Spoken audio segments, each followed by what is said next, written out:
Esto es Voces de Tulancingo,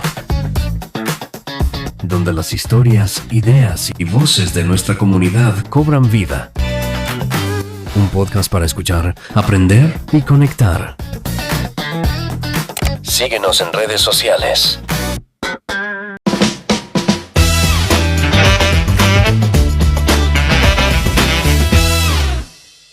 Hola, soy Jimena Saldaña. Bienvenidos a Voces de Tulancingo, un espacio para escuchar, aprender y crear. Este episodio llega gracias a Qué Fresas de Tulancingo. Si están en Tulancingo, dense una vuelta y pruébenla, porque valen completamente la pena. Y nosotros nos encontramos grabando en el Mercadito La Trini, una placita con diversos negocios locales que los invito a que visiten y agradezco muchísimo que nos abran el espacio el día de hoy. Y el día de hoy tenemos a un invitado muy especial, destacado en el ámbito jurídico, académico y legislativo, Marco Antonio Mendoza Bustamante. Muchísimas gracias por acompañarnos. Hola Jimena, ¿cómo estás? Muchas gracias por la invitación, muy contento de estar aquí en Voces de Tulancingo. Felicidades por este proyecto y por este espacio. No, muchísimas gracias. Marco, este espacio queremos platicar un poquito contigo, que nos cuentes sobre tu trayectoria, sobre tu historia y un poquito más sobre ti, más allá del ámbito público. Y bueno, precisamente en ese aspecto nos gustaría empezar a conocer cómo comienzas en el ámbito público administrativo. Bueno, pues primero yo soy originario de Tulancingo, me siento muy orgulloso de ser hidalguense, de haber nacido en esta ciudad a la que le tengo mucho cariño. Mira, mi comienzo fue como locutor de radio. Okay. Yo empecé a los 14 años en la NQ de Tulancingo.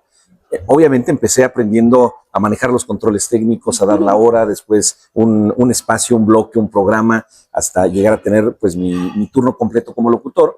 Entonces, mientras yo estaba en la preparatoria, trabajaba en la radio, después mientras estudiaba la universidad, estudié Derecho, también pues viajaba todos los días para poder cubrir mi turno en cabina, que eso además me ayudaba a sufragar los gastos como estudiante, claro. Pero siempre, además de que la locución fue una pasión de vida para mí, siempre tuve la inquietud de incursionar en la política y en el servicio público, porque creo que la política sirve para transformar la vida de la gente. Entonces, primero iba en tercero de la universidad, renuncio a la radio y busco irme al Tribunal Superior de Justicia y logro ingresar como auxiliar administrativo. Posteriormente fui secretario de Estudio y Cuenta, que son los abogados encargados de hacer los proyectos de sentencia que, pues de la mano de los magistrados, se pueden emitir en casos en particular. Posteriormente me acerco al PRI, al Partido Revolucionario Institucional, empiezo a participar en campañas y bueno, eso detona mi presencia en las campañas. Comienzo obviamente en una sección electoral, en un municipio, y hoy he tenido la oportunidad de participar lo mismo en una campaña en un distrito federal, que en un estado a la gubernatura, he participado en varios estados del país, en campañas presidenciales, en fin, es una tarea que me gusta y me apasiona. He tenido la oportunidad de ser diputado federal, hoy día soy diputado local, entre otras responsabilidades que me gustan, me apasionan, y sobre todo para mí es una vía para servir a la gente y hacer algo bueno por nuestro estado, que tiene muchas necesidades. Y bueno, ¿cómo era tu casa cuando eras pequeño? ¿De dónde nace, por ejemplo, esta pasión por la locución, por la música, que nos cuentas que tus espacios eran musicales? ¿Alguno de tus familiares estaba interesado en la política? ¿O cómo era el ambiente en tu casa cuando eras pequeño? Bueno, es una pregunta muy bonita porque yo vengo, siempre digo, de dos mundos. Ok. Como todos. La casa del lado de mi padre y del lado de mi mamá. Yo crecí en una comunidad rural que se llama San Lorenzo Sayula. Estudié en un kinder y en una primaria rural hasta el 5º año de primaria. Eso detonó mi gusto por el campo, que lo heredé del lado de mi mamá. Prácticamente todos los fines de semana nos íbamos caminando hasta la casa de mis abuelitos, que era más o menos pues 1 hora y media, y nos íbamos caminando de San Lorenzo a Santa Elena, en la casa de mis abuelitos, y ahí le ayudaba a mi abuelo a pastar borregos. Entonces pude vincularme con el campo, entender el valor del trabajo, enamorarme de los animales, de los caballos. Mi gusto por el campo, por los caballos, viene de ahí principalmente.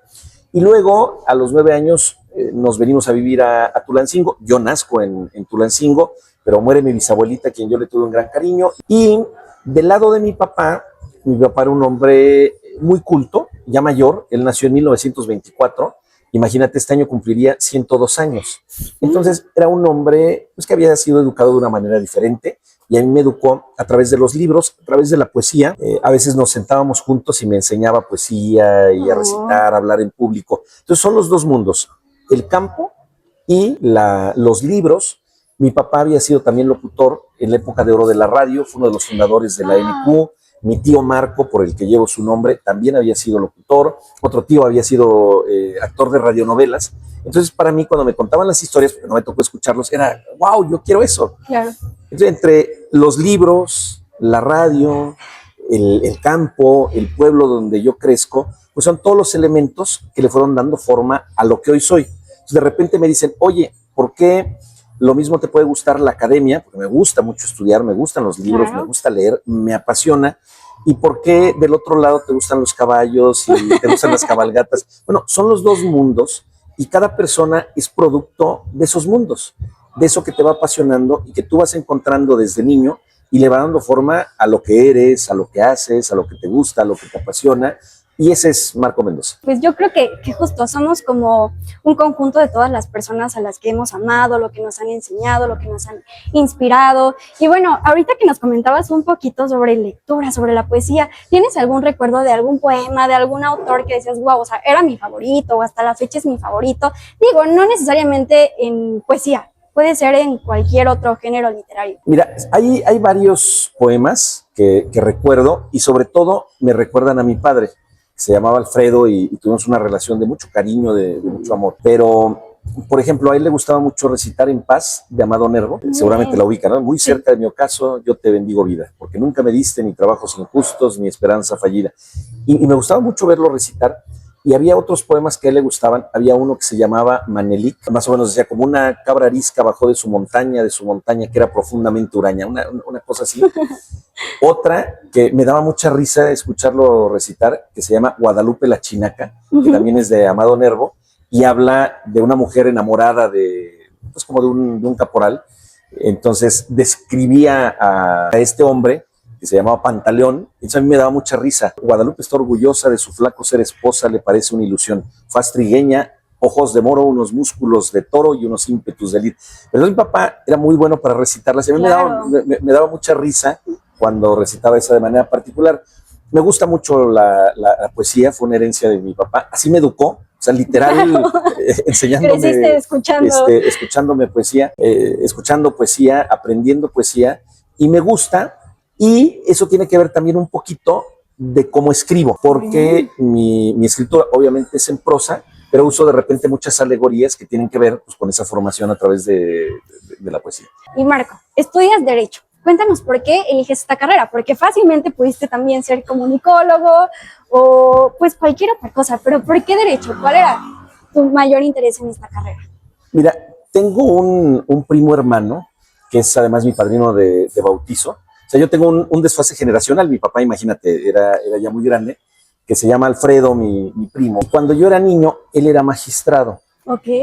Entonces yo lo veía con mucha admiración y decía, wow, yo quiero ser abogado. Y después me di cuenta que a través del conocimiento de las leyes se podía ayudar a la gente. Claro. Y tuve un dilema, porque como entré muy chico a la radio, se convirtió también en una pasión la comunicación. Yo empiezo en radio, empiezo a colaborar en algunos periódicos, todavía hasta la fecha mantengo dos columnas, una nacional y una estatal, una en el Heraldo de México y otra en El Sol, pero llegué a tener muchas más escribiendo.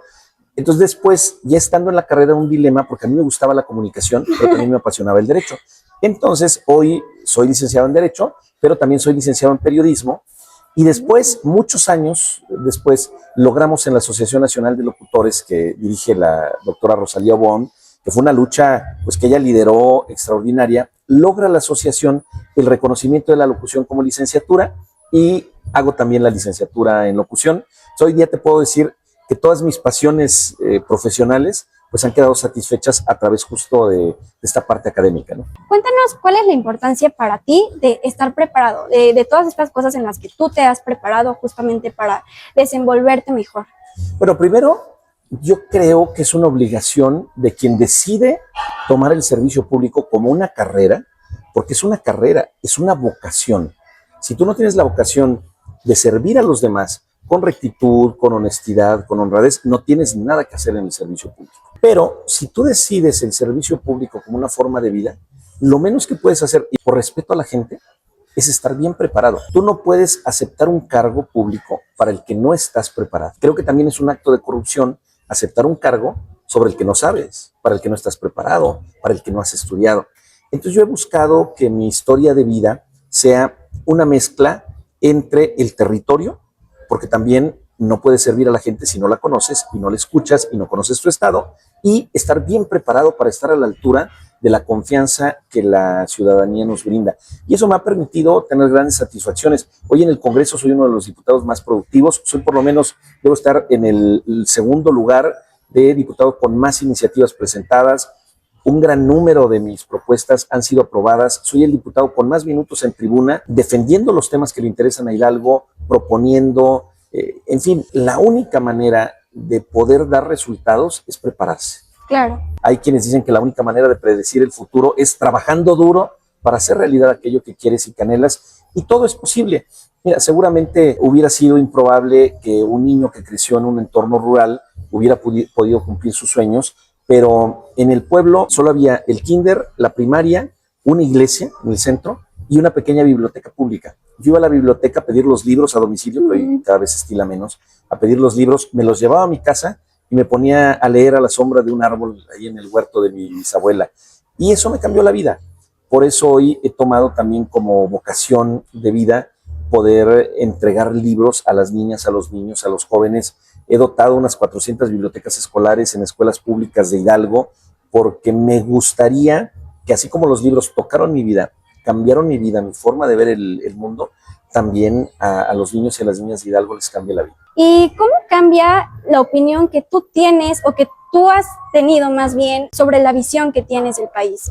¿Cómo influye tu preparación en cómo ves el país? Yo creo que la preparación es muy importante porque además, por lo menos en el servicio público, cuando estudias un tema relacionado con los asuntos públicos, por ejemplo, yo hice una maestría en docencia. Bueno, te cambia completamente la vida tener una perspectiva técnica sobre la docencia si vas a trabajar en temas educativos, como fue mi caso. Yo trabajé en el Consejo Nacional de Fomento Educativo, a mí me tocaba ser el responsable del consejo editorial, me tocó producir millones de libros para los niños de las comunidades más pobres de este país. Hoy en el Congreso soy presidente de la Comisión de Asuntos Internacionales, que fue una comisión que yo propuse, y estudiar la maestría en Asuntos Internacionales, bueno, me da una visión de qué pasa en otros países, qué pasa con la política global, qué pasa con la geopolítica, cómo se desarrolla incluso las políticas públicas en otras partes del mundo, y eso te puede dar una visión integral y te va cambiando tu forma de percibir el país respecto de lo que pasa en el resto del concierto de las naciones. Entonces, tanto estar preparado como leer, como estar dispuesto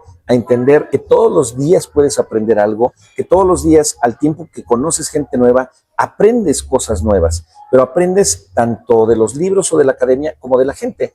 Es importante por eso para mí recorrer todo el estado de Hidalgo, sus comunidades, conocer a la gente, entenderlos, darle voz a lo que quieren, a lo que sienten, y eso te permite tomar las mejores decisiones en función de lo que la gente quiere y la gente necesita para darle resultados, porque el estado tiene muchas necesidades todavía. ¿Tú por qué opinas que la preparación en los jóvenes es importante hoy en día? Los jóvenes tienen en sus manos el destino de este país. La tercera parte de la población es joven. Yo veo que hoy los jóvenes están cada vez más preparados y yo veo que los jóvenes cada vez les gusta más leer, se interesan por otros temas, por prepararse. Hay quienes estudian 2 carreras al mismo tiempo. Sí.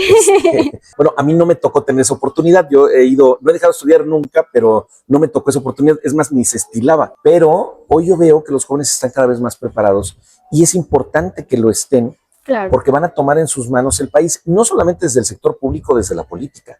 O sea, tú abonas a la democracia, a tu estado, al país, desde un medio de comunicación, desde cualquier tipo de actividad profesional, cualquier tipo de trabajo, abonas necesariamente a la construcción de tu país. Y si tenemos generaciones mejor preparadas, pues este país va a marchar hacia otro rumbo.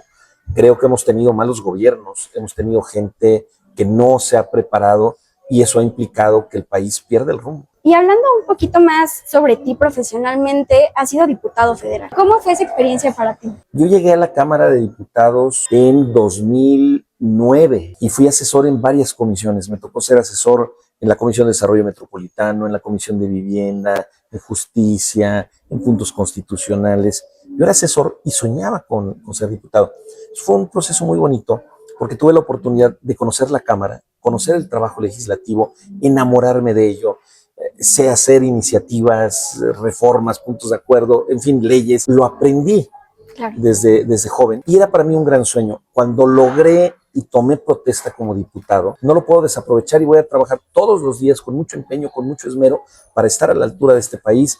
Tuve la oportunidad como diputado federal de ser secretario de la Comisión de Puntos Constitucionales, donde llegaban en un momento político muy complejo para el país todas las iniciativas de Presidencia de la República. Tuve oportunidad de ser secretario de la Comisión de Fiscalización de la Auditoría Superior de la Federación, de ser integrante de la Comisión de Gobernación, que son 3 de las comisiones con el trabajo más relevante en la Cámara. Fui vicecoordinador parlamentario de mi grupo, el PRI, y esto me permitió pues tener mucha comunicación y participación en los órganos de gobierno de la Cámara de Diputados, que eso fue muy importante. Fui consejero electoral en el INE, a nivel nacional, representante del Poder Legislativo. Entonces, ahí pude contribuir a la democracia de este país, en la integración pasada del Instituto Nacional Electoral.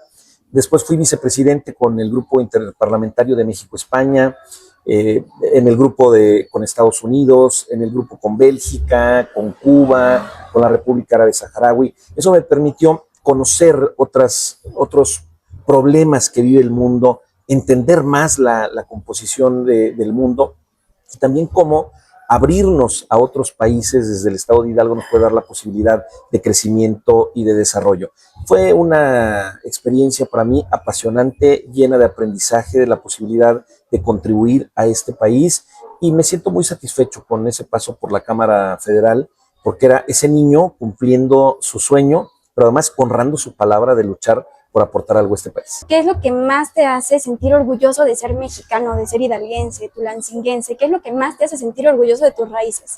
Pues mira, yo me siento muy orgulloso de la historia de Tulancingo, porque Tulancingo ha sido un lugar muy importante a nivel nacional a lo largo de la historia. De entrada, por su ubicación geográfica, estamos en un punto privilegiado, muy cerca de la costa del Golfo, conectados con la Ciudad de México, en un punto que desde la época prehispánica era clave como punto de comunicación hacia la sierra, hacia la Huasteca.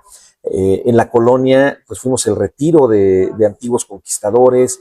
En el siglo XIX fuimos muy importante a nivel nacional. Aquí se establecieron pues muchas de las familias más importantes del país y desde aquí se incidió en muchos de los puntos relevantes en el Primer Imperio, en el Segundo Imperio, en la República Juarista. Entonces me siento muy orgulloso de la historia de Tulancingo, de esos monumentos, de nuestra catedral, de la estación del tren. Yo amo el lugar donde nací. En el caso del estado de Hidalgo, para mí, yo me siento muy orgulloso, es el estado más bonito del país. Tenemos muchas tradiciones, no es por nada. Tenemos muchas tradiciones, cultura, gente buena, trabajadora, esmerada.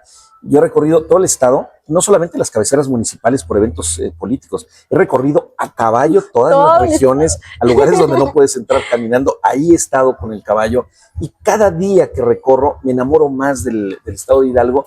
Y bueno, el orgullo de ser mexicano, pues tenemos una historia tan rica, extraordinaria.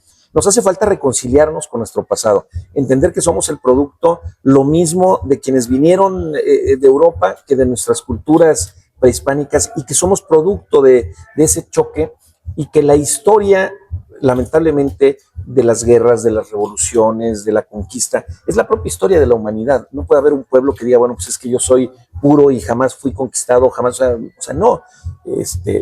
Por ahí nos dicen que nos tiene que pedir el perdón el rey de España por la conquista, pues sería como si España le pidiera a los musulmanes, ofrecieran disculpas por 800 años de sometimiento. Al final es la historia de la humanidad. Y hoy somos producto de todas esas culturas, de la riqueza prehispánica, pero también la riqueza de hablar la misma lengua que Cervantes. Imagínate. En San Lorenzo, yo vivía en la casa de mi bisabuela, que se llamaba Agustina, y ella me contaba, fíjate, ella no sabía leer y escribir, qué maravilla. Ella me contaba historias que había vivido durante la Revolución Mexicana. Imagínate el prodigio de los libros, que esa mujer que no sabía leer y escribir, pero que era guardiana de su propia memoria, de lo que había vivido siendo niña en la Revolución Mexicana, siembra en mí el gusto por la historia. Y pues que el descendiente de esa mujer hoy es maestro en escritura, hizo una maestría en escritura en la Universidad de Salamanca. Creo que eso es prodigioso. Claro. Eso es lo que ocurre con los libros. Los libros democratizan la vida, es decir, los libros le dan la oportunidad a los niños de desarrollarse, de crecer y de cumplir sus sueños sin importar su origen.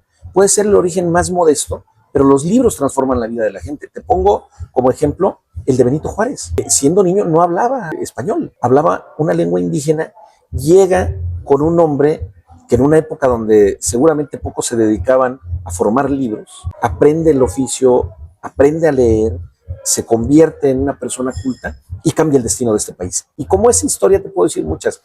Mira, te cuento dos anécdotas. Cuando detienen a el general Felipe Ángeles, lo encuentran en una cueva huyendo porque lo querían fusilar, como al final ocurrió en Chihuahua.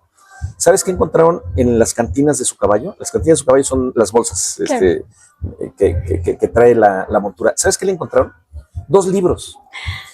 Entonces se me hace tan prodigioso que un hombre que va huyendo por su vida en medio de la Revolución Mexicana, me lo imagino en la fogata y en un ratito de paz leyendo. Y en el caso de Carranza lo asesinan en Tlaxcalantongo, muy cerca de aquí de Tulancingo, y hay 2 libros que encontraron manchados de sangre. Llevaba 2 libros. Entonces se me hace una cosa prodigiosa lo que pueden hacer los libros por este país, por el mundo y por los niños. Mi gusto por la historia comienza ahí. Y luego en la telesecundaria, yo estudié en la telesecundaria Cuauhtémoc en Jardines, que era un sistema educativo extraordinario. Las clases de historia eran maravillosas y me enamoré. Y empecé a escribir cositas sobre Tulancingo, pequeños artículos, algunos párrafos sobre la historia de Tulancingo, hasta que un día me di cuenta y dije, caray, pues como que ya tengo un libro, era mucha información. Y meto ese, le doy forma y lo meto a un concurso de Conaculta y lo gano. Estaba yo muy jovencito y así publico mi primer libro, que es más una monografía, como una tarea escolar, pero me siento muy orgulloso de él. Se llama Por Siempre Tulancingo, ya tiene sus años, y es un libro que después me permitió presentarlo en el Palacio de Bellas Artes en la Ciudad de México, ser el escritor más joven en presentar un libro en Bellas Artes, y la historia ha sido una pasión. Y escribo libros de divulgación, es decir, no libros técnicos, libros muy, muy puntuales, delgaditos, trato de que sean amenos, ¿para qué? Para acercar a los jóvenes a la lectura. ¿Tú qué le dirías a los jóvenes o a las personas que tal vez no están tan acercados a la historia, pero quieren empezar a involucrarse? ¿Cómo les recomendarías que empiecen? Porque hay un estereotipo sobre la historia que a veces es pesada o que es aburrida. Creo que todos lo hemos escuchado, pero ¿tú qué nos dirías? ¿Qué le dirías al público? Mira, lo que pasa es que nos han enseñado que la historia es algo lejano, como que no podemos tocar, que no podemos tener en nuestras manos. Y en realidad nosotros mismos somos parte de la historia. Hoy mismo estamos haciendo de alguna manera nuestra propia historia y no sabemos si esto se convierte en una pequeña página de la historia o del municipio, de nuestro estado o del país, no sé. Yo les recomendaría que en su casa, quienes tienen la fortuna de tener abuelitos, les pregunten sobre su historia familiar. Y se van a dar cuenta que todos tenemos una historia familiar y muchos van a encontrar, caray, mi bisabuelo participó en la Revolución Mexicana. O a mi bisabuela pasó tal cosa, a mi bisabuelo pasó la leva, se lo llevaron, se convirtió en soldado, participó en la revolución. Las historias familiares son parte de la historia nacional. Y cuando tú te das cuenta que en la Revolución Mexicana no solamente estaban Madero, Carranza, Pancho Villa, Zapata, sino que también participó carne y hueso de tu mismo pueblo, de tu misma familia, que contribuyeron a ese episodio tan importante de la historia nacional, te das cuenta que la historia es inmediata y que somos parte de ella. Y eso creo que puede hacer que te intereses. Entonces, si empiezas por la historia de tu familia, luego por la historia de tu comunidad, de tu estado, puede ser que te enamores de ella y que te guste estudiarla y leerla. Ahorita estamos detrás de cámara y pues el diputado Marcos se hizo un espacio. Muchísimas gracias por venir el día de hoy. Pero va a presentar hoy un libro. Cuéntenos de qué es, invítenos a leerlo. Sí, voy a Ciudad de México. Es un libro que se llama Agustín de Iturbide, El Imperio Olvidado. Es mi último libro y lo voy a presentar en la UNAM, en la feria, se llama Festival del Libro y la Rosa, en Ciudad Universitaria y en Ciudad de México. Entonces voy hacia allá para presentar este libro. Me gusta escribir, me apasiona y creo que una manera de contribuir a la sociedad y sobre todo a los jóvenes es a través de los libros. hoy voy a presentar esto sobre un episodio muy importante, el primer Claro. imperio mexicano, y mi libro anterior es sobre Maximiliano y Carlota, que también es una etapa de la historia nacional muy, muy apasionante. ¿Cuáles son los principales retos que enfrentamos hoy en día los ciudadanos en México, desde tu perspectiva? Yo creo que la seguridad pública es uno de los problemas más importantes. La salud, que también es fundamental. Ha habido un retroceso en materia de salud pública muy severo, muy grave. La economía no está bien. Cada vez es más cara la vida, cada vez es más difícil salir adelante. Ve el costo de la gasolina. Nos dijeron que iba a costar 10 pesos y anda rondando los 30. ¿Cómo enfrentas el vivir tan cerca estas problemáticas? Se requiere empatía para entender a la gente. Se requiere conocer el Estado, conocer los pueblos, las comunidades, sus necesidades, para entender lo que sufren, lo que les importa y lo que les interesa. No puede ser indiferente, pero también se requiere mucho valor y coraje para darle voz a sus necesidades. Yo trato de hacerlo en el Congreso.